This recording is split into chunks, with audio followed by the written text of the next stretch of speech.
كافها يا عين صاد.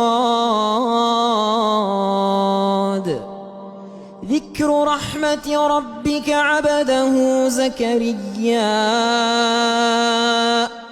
إذ نادى ربه نداء خفيا قال رب إني وهن العظم مني واشتعل الرأس شيبا ولم أكن بدعائك رب شقيا وإني خفت الموالي من ورائي وكانت امرأتي عاقرا فهب لي من لدنك وليا يرثني ويرث من آل يعقوب واجعله رب رضيا.